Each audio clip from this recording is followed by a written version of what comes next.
A linguagem do coração, a partir do livro do Vinícius Lima Lousada, a linguagem do coração, educação dos sentimentos e cultura da paz. É um livro editado pela Federação Espírita do Estado e muito importante nesse sentido, nesse estudo que faz da nossa comunicação, da forma com que nós estamos nos comunicando conosco e com o mundo. A linguagem do coração para nós construirmos, então, uma fala compassiva. Que a nossa fala, a nossa comunicação, eu coloquei aqui fala compassiva, mas é todo o nosso processo de comunicação com o mundo externo e com o nosso mundo interno. Todo esse nosso processo de comunicação terá que ser compassivo, na busca da paz, da harmonia e da evolução espiritual. Para isso nós precisamos construir uma forma de comunicação que não agrida, que não julga, que não fira e que não construa no outro uma necessidade, uma ansiedade, um desejo de reagir. Que crie nesse momento que nós estamos processando essa comunicação, o desejo de, nesta pessoa, se construir um ambiente de paz, de entendimento e de alegria, por encontrar alguém que sabe conversar, que sabe falar. Infelizmente, nós estamos num momento muito crítico da nossa humanidade. Parece que se cultua o ódio. Parece que estamos dentro de uma cultura do ódio. E que o ódio parece que está em aquela primazia da reação humana é criar um ambiente de disputa. Para nós conseguirmos disputar com o outro, nós temos que ter força, energia, capacidade de reação.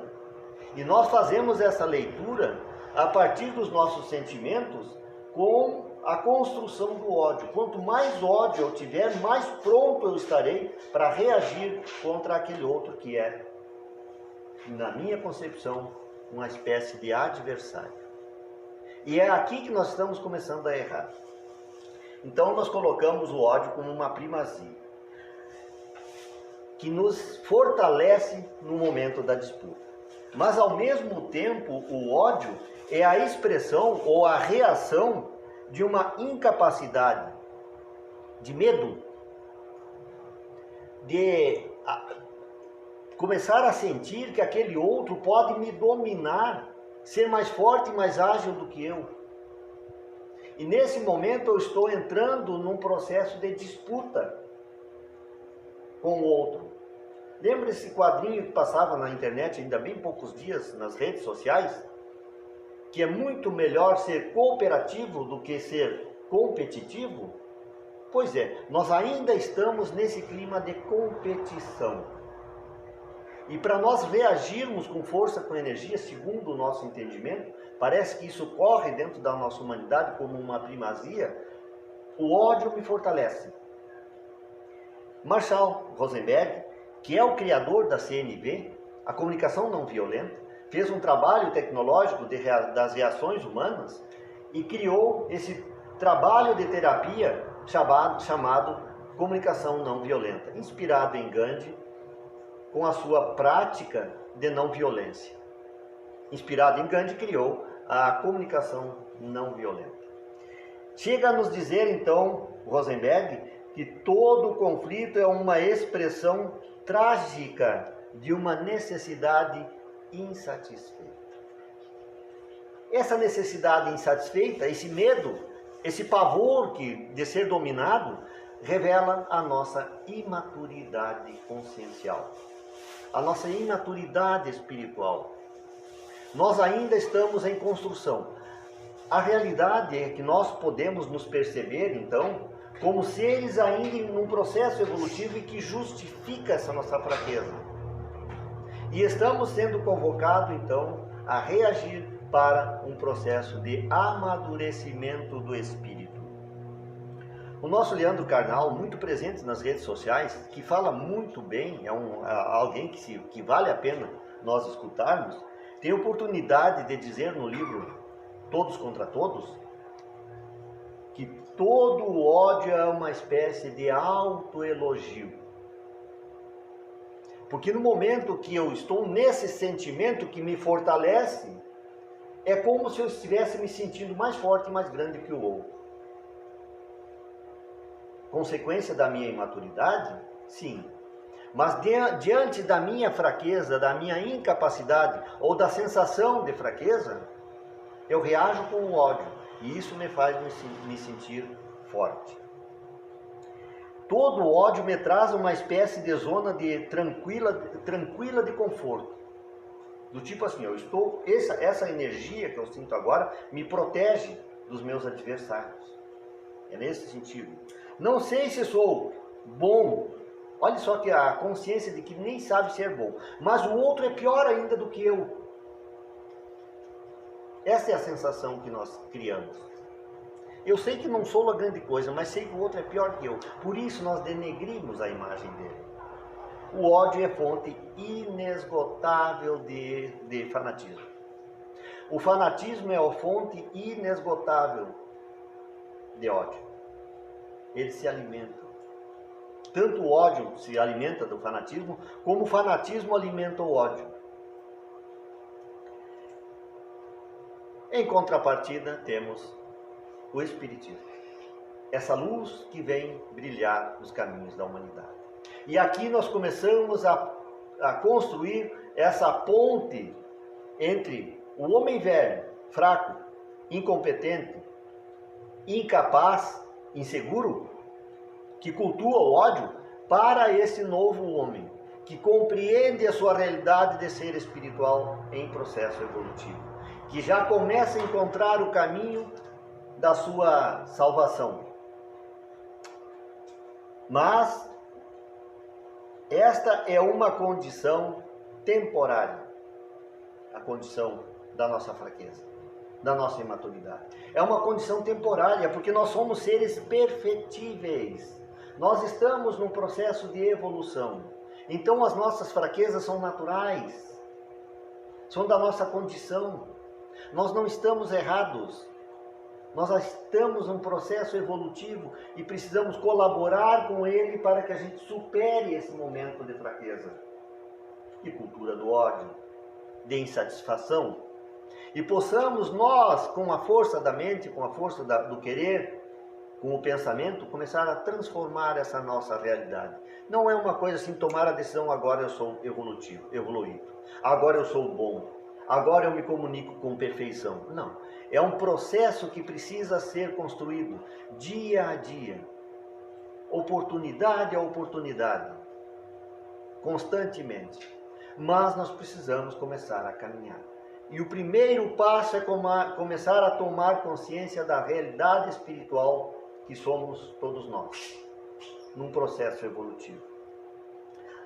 E aí, Allan Kardec pergunta aos espíritos se depende do próprio ser, de si mesmo, apressar o seu progresso para chegar à perfeição? E os espíritos nos dizem que certamente sim. Depende de nós mesmos, do próprio espírito, encarnado ou desencarnado. Mas depende do próprio indivíduo, o seu processo evolutivo. Lembramos que na 115, portanto, duas questões anteriores a esta, Allan Kardec chega a perguntar aos espíritos se todos são criados bons e maus, se os espíritos são criados bons e maus, ao que os espíritos dizem que não. Todos os espíritos são criados simples e ignorantes, ou seja, sem ciência, sem saber. Todos são criados simples e ignorantes e vão se aperfeiçoando conforme as experiências que vão ter. Então, quando nós descobrirmos em nós algumas reações péssimas, que nos envergonham, que nos deixam mal, compreendamos que nós estamos aprendendo a superá-la, e tanto que ela já nos incomoda. Mas nós estamos nos aperfeiçoando. Fomos criados simples e estamos no processo evolutivo. E o próprio indivíduo é responsável pelo seu aperfeiçoamento. O Espiritismo se fundamenta, então, na ética de Jesus, na ética pregada nos Evangelhos de Jesus. Ali está a base ética do Espiritismo. portanto não poderia ter uma base mais eficiente. Para quando nós convocarmos alguém a empreender-se desse sentimento, dessa filosofia de vida, saiba onde está andando. E a nossa base ética está lá nos evangelhos de Jesus. Na lei de justiça, de amor e caridade, que é a lei máxima, que é o destino de todos os seres, que é a evolução que nós estamos conquistando. A lei de justiça, de amor e caridade tem já gravado em si, em todos os seres, em todos os padrões evolutivos, as leis maiores, as leis de Deus. E esse viés humanitário e cristão que também nós encontramos dentro da doutrina espírita. Essa sensação de humanitarismo, de humanidade, que faz com que a gente procure o outro num processo de empatia, de entendimento e de colaboração com o processo evolutivo dele também. Nós todos temos que estar dentro desse espírito de solidariedade e de participação na vida um dos outros para que nós, em conjunto, venhamos a evoluir. Não é por acaso que nós encarnamos na mesma época, na mesma cidade, no mesmo ambiente e venhamos a frequentar o mesmo centro espírita. É porque nós estamos dentro de um conjunto de espíritos que precisa se auxiliar para o seu processo evolutivo. E aí nós precisamos começar a exercitar a capacidade de compreensão. Compreender as situações, compreender-se e compreender o outro.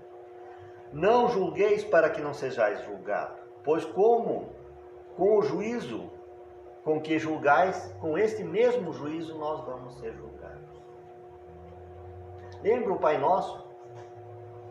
Assim, da mesma forma que perdoo, perdoa-me no mesmo tanto, no mesmo padrão que eu estou perdoando o outro.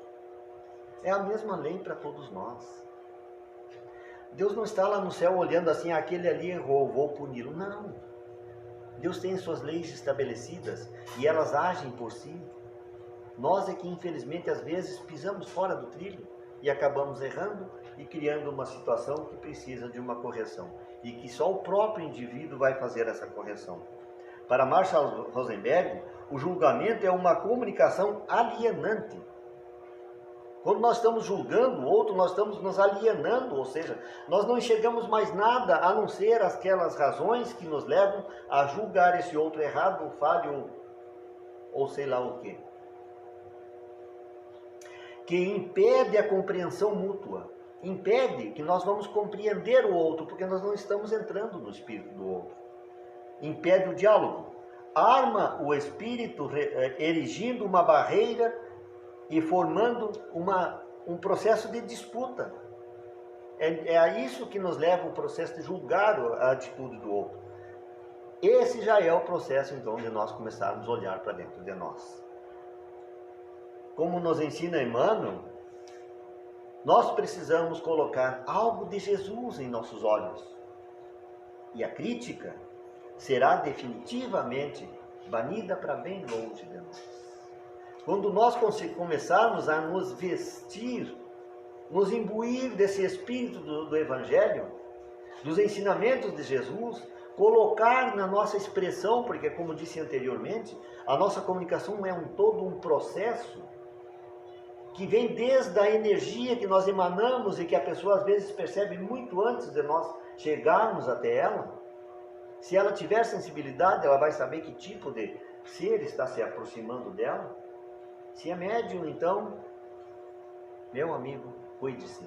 Porque o médium percebe 2 horas antes que essa pessoa está chegando e com que energia está chegando. Então, se nós tivermos sensibilidade, nós mandamos a nossa energia na frente. E o processo de comunicação vem desde o olhar que você lança em direção a essa pessoa. Tudo em nós comunica.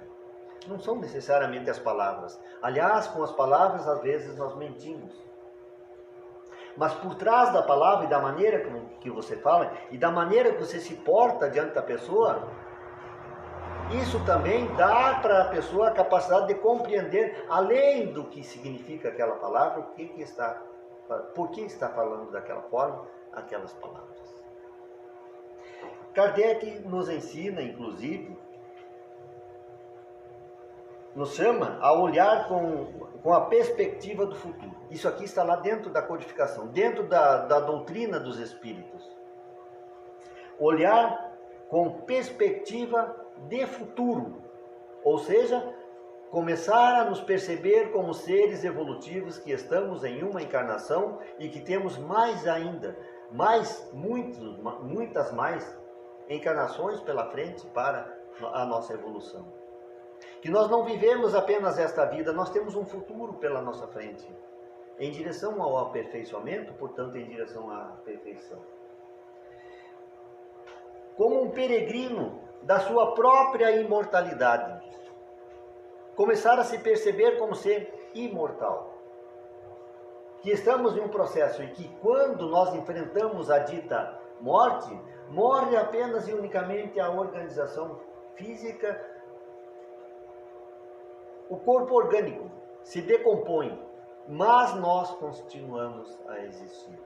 Continuamos o nosso processo evolutivo. Concluímos uma tarefa e estamos entrando em uma outra, que está do outro lado da vida humana. Somos um aprendiz das leis morais. E é a construção das leis morais em nós que é a construção do reino de Deus, que está dentro da nossa alma. A linguagem do progresso, a linguagem e o progresso espiritual. A linguagem da paz é uma forma de conectar-se com o outro que propicia o florescimento da compaixão natural. Palavras do nosso Rosenberg.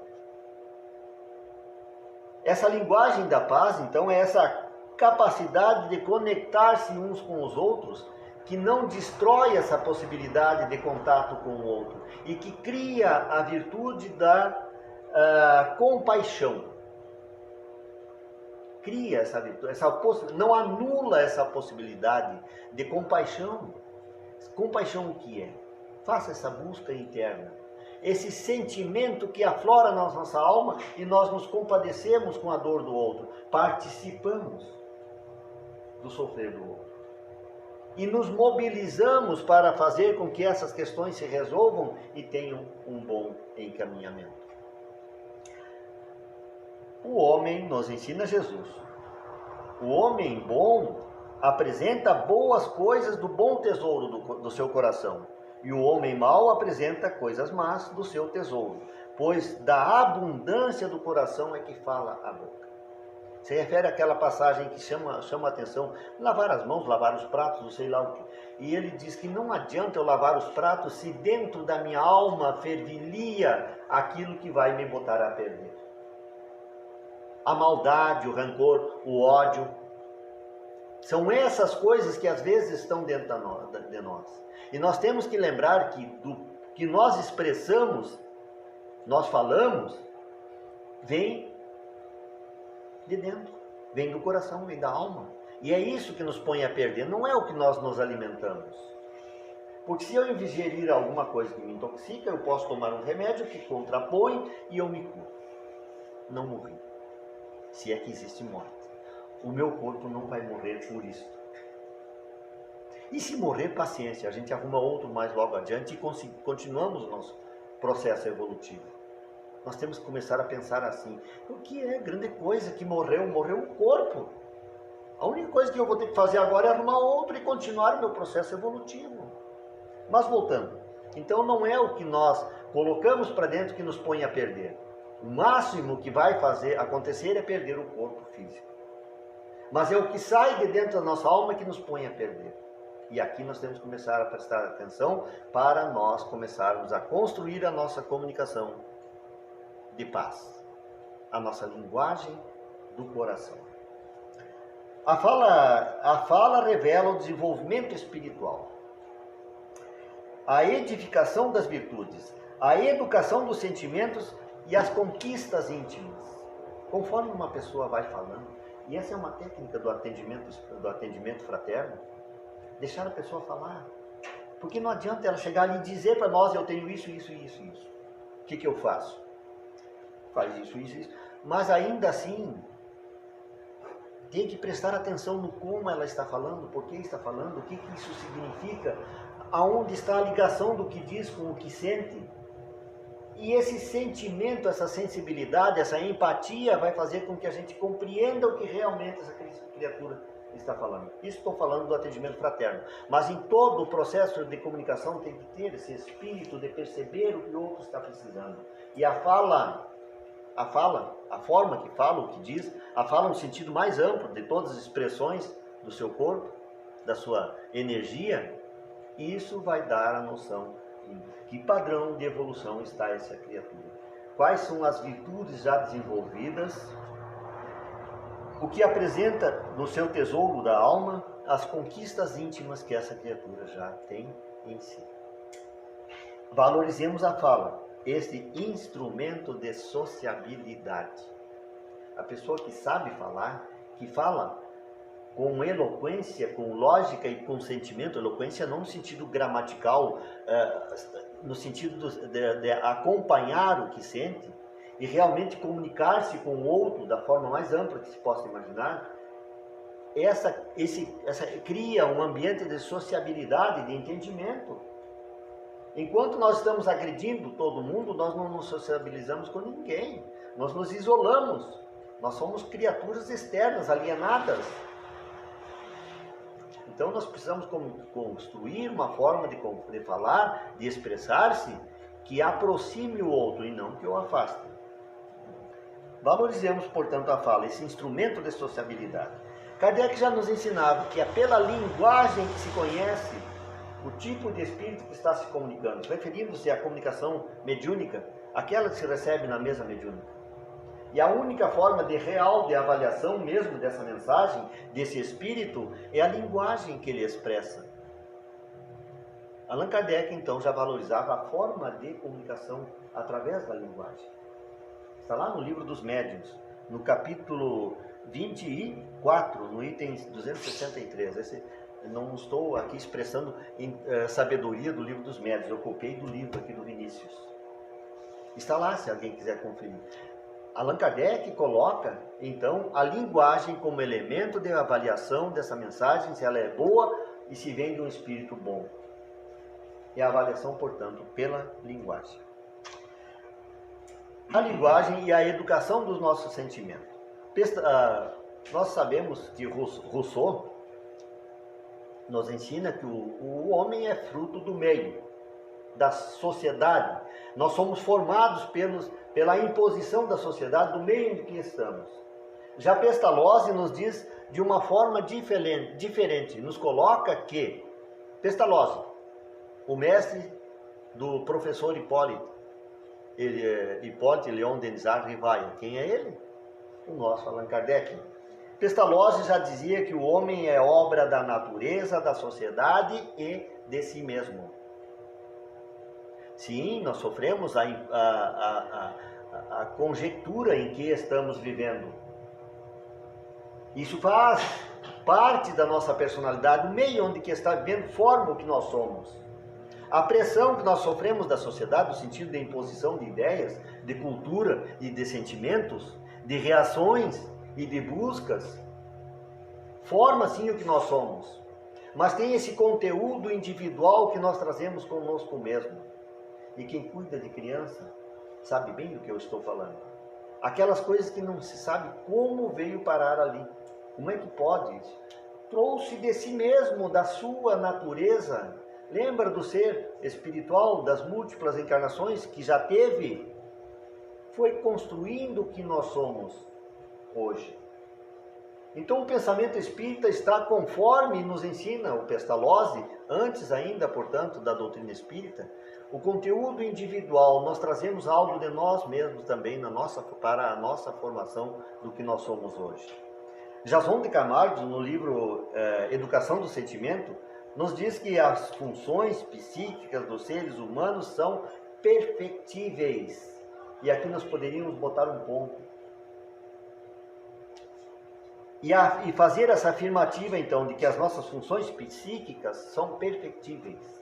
Mas Jason vai um pouco além e diz que as funções psíquicas são perfectíveis através de um processo educativo que atue nos mecanismos da mente, usando os próprios mecanismos da mente para aperfeiçoar-se. Pela origem extrafísica, origem espiritual, portanto, possui uma série considerável de aptidões que podem sofrer desenvolvimento harmônico até atingir o perfeito estado de equilíbrio entre o físico e o mental, para não dizer o físico e o espiritual. Então, dizendo com outras palavras que nós somos seres perfectíveis, que estamos no processo de evolução. Neste mesmo sentido, Rosenberg desenvolve uma tecnologia psicossocial de bem-estar, a comunicação não violenta. Comunicar-se sem agredir, sem violência, sem provocar maus sentimentos no outro. Inspirada na psicologia, então, na prática pacífica, de passividade do Gandhi. O Gandhi que veio com essa prática, mostrando na prática. Claro que essa prática, essa teoria toda está lá já no Evangelho de Jesus. É só saber olhar que nós achamos ela lá. Mas Gandhi foi uma encarnação desse espírito não violência. Se te bater na face direita, apresenta-lhe também a face esquerda. Ou seja, reaja com paz, não agrida também, não busque a vingança, seja pacífico. E ao comunicar-se, comunique-se de maneira que essa fala, que essa comunicação não agrida o outro, mas traga-o para dentro da tua paz. Mais um quadrinho das redes sociais. Não permita nunca que a revolta, a falta de paz do outro, destrua a tua paz interior. Faça o contrário, traga ele para dentro da tua paz. É isso que nós temos que fazer. E a comunicação não violenta tem esse condão, essa capacidade de fazer com que o outro venha para dentro da nossa paz. E de autopreservação, para que eu não entre no desequilíbrio do outro, na inconstância do outro, e consiga preservar-me na minha paz. Inspirada na psicologia de Gandhi, é postura constante de resistir à violência sem o uso da própria violência, mas através da compaixão e do diálogo. A compaixão tem que estar presente. O conhecimento de si mesmo. Questão 919. Quando Allan Kardec pergunta qual é a forma mais eficaz para melhorar-se já nesta vida e afastar-se de todo o mal, de todo o arrastamento do mal. E os Espíritos dizem que um grande sábio já nos ensinou há muitos anos atrás, séculos atrás, conhece-te. Se nós não nos conhecemos, nós não sabemos das nossas reações, o que eu posso fazer por mim? O que eu posso fazer pelo outro se eu não sei nem como eu vou reagir diante das coisas? E como que eu vou saber analisar as minhas reações se eu não me conheço em nada? Então tudo começa por aqui, conhecer-se. Para conhecer-se é necessário esse mergulho para dentro, voltar-se integralmente com honestidade e com respeito, com autorrespeito, para que a gente faça uma análise honesta, mas nunca perca o respeito por si mesmo. Nós somos a primeira pessoa que nós temos que aprender a respeitar, a tratar com respeito e com dignidade. Porque se nós não nos tratamos com dignidade, por que nós temos que cobrar que o outro nos respeite? Esta viagem requer maturidade espiritual, maturidade moral. Lembram lá Santo Agostinho, no Evangelho segundo o Espiritismo? Nos diz lá no capítulo 15, a necessidade da caridade segundo São Paulo. Ainda que eu falasse todas as línguas dos homens e mesmo a língua dos anjos, se não tiver amor, eu sou como um sino, como um metal que retine, como um sino que vibra, expande para todos os lados o seu som, mas não produz nada. É frio, E nos diz, e lá na 919A, quando é perguntado qual é o meio de se conseguir, né, Santo Agostinho nos diz que então fazei como ele fazia, que é uma espécie de autoanálise, uma busca, um questionamento das suas ações daquele dia, se eu fiz todo o bem que podia, se eu não pratiquei a maldade, se ninguém tem do que se queixar de mim durante aquele dia, se eu correspondi às expectativas daquilo que Jesus espera que eu faça. Vamos abrir o Livro dos Espíritos, lá na questão 919A, e ler para pensar nessa questão. Mas façamos uma leitura completa desse livro, que nós vamos nos renovar incrivelmente. Nós não seremos mais os mesmos depois de nós entrarmos no espírito desse livro, no espírito do Livro dos Espíritos.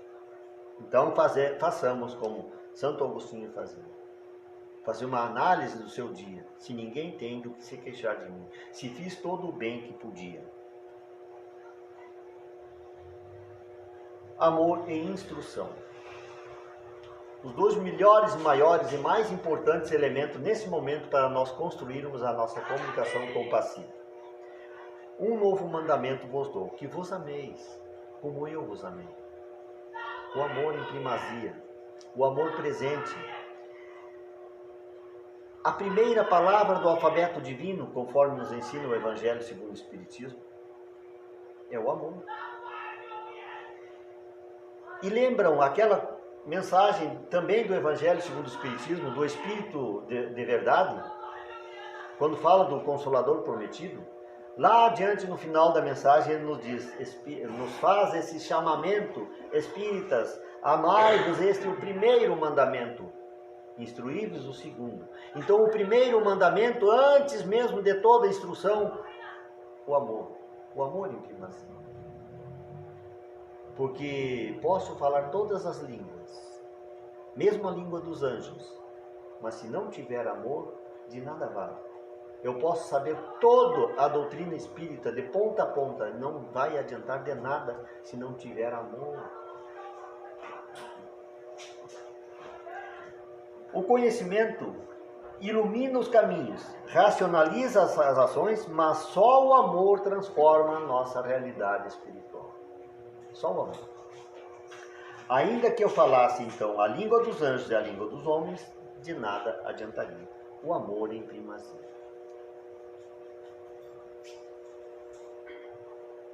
E a necessária empatia. A necessidade de ser empático, ou seja, perceber o outro. Conforme nos ensina Jason de Camargo, empatia é a capacidade que conduz o indivíduo a se colocar no lugar do outro. De perceber o que se passa na alma pelas vias da sensibilidade. É o comunicar-se pelas vias não verbais, sem palavras.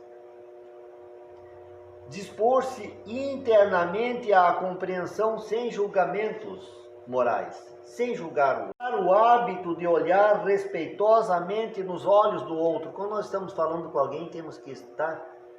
Para compreender, nós temos que entrar na alma dele, mas para isso nós temos que abrir a nossa alma, porque vai ser um contato de alma a alma. Todas as vezes que tocamos a alma de alguém, tem que se tocar com alma. E as janelas da alma são os nossos olhares, o nosso olhar. Então, quando falamos com alguém, olhamos nos olhos, no momento de total atenção. E falar somente o necessário para o seu soerguimento. Só falar o que realmente importa para o soerguimento dessa criatura. Porque se ela está falando e falando e falando, deixa falar. Porque no seu falar ela está tirando para fora os seus males e dando a oportunidade de ser compreendida. E nós temos que saber prestar atenção nesse momento. E exercitar a escuta empática. Ouvir com o coração. A atitude mental de paz. O pensamento é atributo do espírito imortal, construído nas suas múltiplas existências. que permite que se passa no seu, observar o que se passa no seu interior, podendo eleger o que tem de melhor pelas ações da vontade. O espírito tem a condição de selecionar o que quer pensar. Como nos disse a nossa Rita Simone numa palestra 3 domingos atrás, que ela dizia aos seus alunos numa aula de filosofia: pensar no que está pensando. Nós paramos para pensar no que nós pensamos? O que se passa? Lembra a autoanálise lá do Santo Agostinho? Pensar no que nós pensamos, observar o que se passa dentro da nossa alma. Nós precisamos aprender a fazer esse exercício de autoanálise. Para isso nós temos que pensar no que pensamos, analisar o que nós estamos pensando.